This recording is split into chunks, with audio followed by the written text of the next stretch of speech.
तो इस वक्त की बड़ी खबर यही आ रही है कि मतगणना की शुरुआत हो चुकी है। 4 राज्यों में जो विधानसभा के चुनाव हुए उसके नतीजे बहुत जल्द आपके सामने होंगे और जो रुझान मिल रहे हैं उसके मुताबिक एक तस्वीर मैं आपको बता दूं।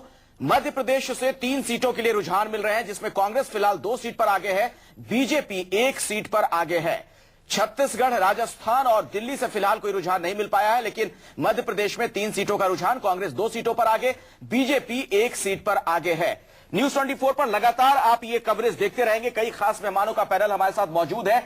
आनंद प्रधान और विनोद अग्निहोत्री 2 वरिष्ठ पत्रकार हमारे साथ मौजूद हैं और कई खास मेहमान अलग अलग पॉलिटिकल पार्टी से हमारे साथ जुड़े हुए हैं। श्रीकांत शर्मा बीजेपी से हमारे साथ जुड़ चुके हैं और शांताराम नाइक कांग्रेस के नेता हैं और आम आदमी पार्टी से प्रवीण कुमार भी हमारे साथ जुड़ चुके हैं। श्रीकांत शर्मा जी, मैं आपका रुख करना चाहूंगा, क्या लगता है कितने राज्य आप लोग जीत पाएंगे? क्या अब नतीजे आने ही वाले हैं? अभी क्या बता रहा है आपका आकलन? देखिए, 4 राज्यों के परिणाम आज आने वाले हैं, जिनमें छत्तीसगढ़ हमारे पास है, मध्य प्रदेश हमारे पास है। अपने सुशासन के दम पर हम वापसी करेंगे। वहीं राजस्थान में जो वसुंधरा जी के अधूरे काम विकास के रहे थे, उनके नाम पर लोगों ने हमें वोट दिया है, वहां वापसी करेंगे। और दिल्ली में जो कुशासन है कांग्रेस का 15 साल का, उससे प्रदेश की जनता निजात चाहती है और मैं पूर्ण आश्वस्त हूं कि 4 राज्यों में हमारी पूर्ण बहुमत के साथ सरकार बनेगी। 4 राज्यों में? बिल्कुल। और थोड़ी देर में परिणाम आपके सामने आने शुरू हो जाएंगे। हम लोग आश्वस्त हैं जी। 4 राज्यों में बीजेपी जीत रही है। मेरा ख्याल है अब तो ज्यादा कयास लगाने की जरूरत नहीं है। अब हमारे सामने ही नतीजे होंगे। लेकिन अगर बीजेपी इतने आत्मविश्वास में है तो हमें लगता है कि उसका इंतजार करना चाहिए और ये सोचना चाहिए कि बीजेपी के इस आत्मविश्वास की वजह क्या है। क्या वो पूरी तरह से कांग्रेस के जो कुशासन जिसकी बात कर रहे हैं उस पर डिपेंडेंट हैं, या वो सचमुच में बीजेपी ने कुछ ऐसा काम किया है जिसके बल पर वो एक पॉजिटिव एजेंडे पर वोट मांग रहे हैं। उसकी भी परीक्षा दिल्ली में होनी है, खास करके जहां पर यह देखा जाएगा कि न सिर्फ कितनी सीटें मिलती हैं बल्कि उनका वोट परसेंटेज कितना रहता है। जो अभी तक एग्जिट पोल बता रहे हैं कि बीजेपी के वोट घट रहे हैं दिल्ली में, भले अगर सीटें इनकी बढ़ रही हो पर वोट इनके घट रहे हैं। तो जो आनंद जी, अगर वोट घट भी रहे, वोट परसेंटेज घट भी रहे, अगर बीजेपी की 3 राज्यों में सरकार आ जाती है, दिल्ली में बीजेपी अगर की सीटें बढ़ती है और कांग्रेस को अगर सत्ता से बेदखल करने में बीजेपी की भूमिका हो जाती है, आम पार्टी की वजह से अगर हंग होती है, तो भी बीजेपी के लिए विन विन सिचुएशन है या नहीं है? नहीं, मुझे लगता है कि अगर बीजेपी, एक बात याद रखिए कि बीजेपी इसी तरह के अति आत्मविश्वास में 2003 के चुनाव के बाद चुनाव हार गई थी। तो अति आत्मविश्वास किसी भी पार्टी के लिए खतरनाक होता है। जिस तरह से एक तरह से कांग्रेस पार्टी में एक डिफिटिस्ट मानसिकता आ गई है, वो कांग्रेस पार्टी के लिए घातक हो सकती है, उसी तरह से अति आत्मविश्वास बीजेपी के लिए घातक हो सकती है। राजनीति में अति आत्मविश्वास के लिए किसी के लिए पास जगह नहीं है, आम आदमी पार्टी के लिए भी जगह नहीं है। शांताराम नाइक भी हमारे साथ हैं, कांग्रेस के नेता हैं। शांताराम जी, आपने सुना बीजेपी के नेता कह रहे हैं कि 4 राज्यों में वो जीत रहे हैं, फिर आपके खाते में क्या जाएगा?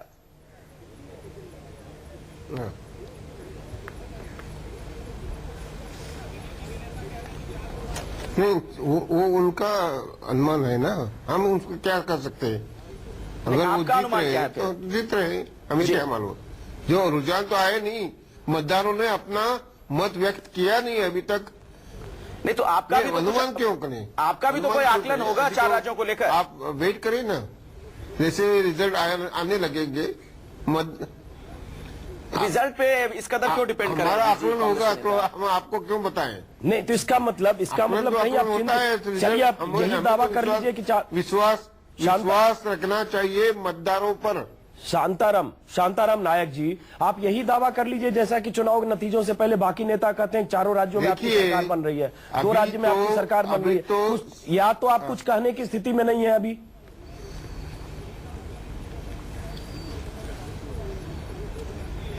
अभी ये वक्त नहीं है कोई इस तरह का कोई अनुमान करने का। ये वक्त है मतदारों का जो विश्वास उन्होंने व्यक्त किया है अपने मतदान के द्वारा, उनको देखने का। ये हारे हुए सिपाही की तरह बोल रहे हैं शांताराम जी। शांताराम नायक जी, आप हारे हुए सिपाही की बोल रहे हैं कि ये वक्त नहीं है अनुमान लगाने का। क्यों नहीं? आप पार्टी के नेता हैं, आपकी पार्टी दिल्ली देश की सत्ता में हारे हुए सिपाही की तरह नहीं बोल रहे। चलिए, आपकी चिंता वाजिब है। विनोद अग्निहोत्री, कांग्रेस के नेता कोई दावा भी नहीं कर रहे। अनुमान अपना स्टडी करते हैं ना। ये जो बीच में एबरेशन आए हैं। आप अपना दावा ही कर लीजिए, क्या दिल्ली में आपकी सरकार बनेगी?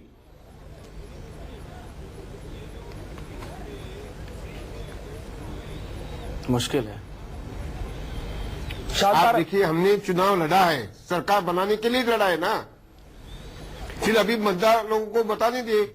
चलिए, सरकार तो बनाने के लिए आम आदमी पार्टी भी लड़ती है चुनाव, बीएसपी भी सरकार बनाने के लिए लड़ती है दिल्ली में, चाहे 2 सीट मिले। विनोद अग्निहोत्री, कहीं न कहीं कांग्रेस के नेताओं का कॉन्फिडेंस दिल्ली को लेकर तो बिल्कुल हिला हुआ है, और राजस्थान को लेकर। आम आदमी एबरेशन है, देखिए, आदमी जैसे एबरेशन है, एक एनजीओ है, पॉलिटिकल मैदान में आई हुई एनजीओ है। एक मिनट, शांताराम नायक जी, अगर आम आदमी पार्टी को सीटें मिल जाती है, एबरेशन करके मतदाताओं का अपमान आप कर रहे हैं, क्योंकि वोटर उनको वोट देंगे। जो वोटर अगर 10, 5, 4 जो भी सीटें मिलती है, वो वोटर के वोट से जीतेंगे, मतदाताओं के वोट से जीतेंगे। इसको एबरेशन कहना क्या सही होगा? क्या आप उन मतदाताओं का अपमान नहीं करेंगे जो किसी पार्टी को, आम आदमी पार्टी को वोट देगा, उसको एबरेशन कैसे कह रहे हैं आप? तो हम जो जीतेंगे हम उनको मुबारक देंगे ना, हम तो एक्सेप्ट करेंगे, हम जो रिजल्ट होगा हम एक्सेप्ट करेंगे। लेकिन इस बार क्या लग रहा है, चारों राज्यों में आप मुबारकबादी देंगे क्या? अन्ना हजारे को धक्का देके मैदान में उतरी, शांताराम जी, क्या चारों राज्यों में मुबारकबाद दूसरी पार्टी को देने वाले हैं? नेता भी अगर हमारे पास है, उनके पास ही प्रवीण कुमार है आम आदमी पार्टी से। 1 मिनट, आता हूं शांताराम जी आपके पास। प्रवीण कुमार हमारे साथ आम आदमी पार्टी के नेता मौजूद हैं। प्रवीण जी, अब नतीजे बस आने ही वाले हैं, क्या है हकीकत अब तो बता दीजिए, कितनी सीटों पर आप लोग दिल्ली में जीत रहे हैं? देखिए, दिल्ली का चुनाव सभी के लिए एक पहेली तो बना ही हुआ है, परंतु हमारा मानना है आज का दिन सचमुच भारतीय राजनीति के लिए, भारत के लिए एक बहुत ही शुभ दिन है, क्योंकि एक नई किरण का उदय हो रहा है। और चाहे हम 7 सीटें जीतते हैं, चाहे 20 जीतते हैं, चाहे हम भारी बहुमत से आते हैं, हम सभी को एक बड़ी सफलता के रूप में देखते हैं।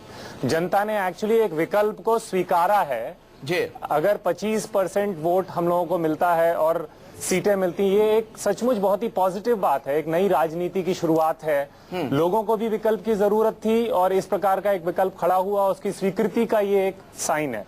तो हमारे लिए तो हर कुछ ही बहुत ही शुभ न्यूज है, और मेरा मानना है ये जनता के लिए ही शुभ न्यूज है। हमारे लिए क्या मतलब, ये कोई पार्टी की जीत नहीं है, लोग थक चुके हैं बीजेपी और कांग्रेस की राजनीति से। ये महत्वपूर्ण बात है विनोद अग्निहोत्री जी, खासतौर पर दिल्ली के संदर्भ में अगर बात की जाए। मैं आता हूं प्रवीण जी आपके पास।